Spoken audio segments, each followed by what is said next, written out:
deu de tomar a pílula e a barriga cresceu. Um bebê não estava nos planos dessa pobre meretriz de 17 anos.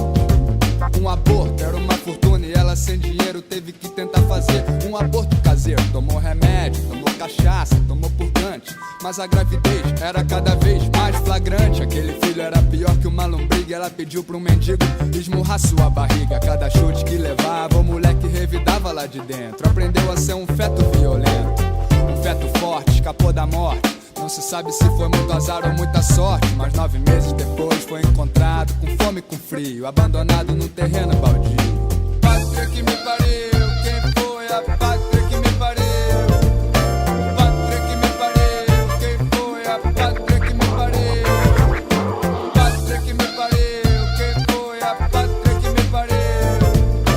Pátria que me pariu, quem foi a pátria que me pariu?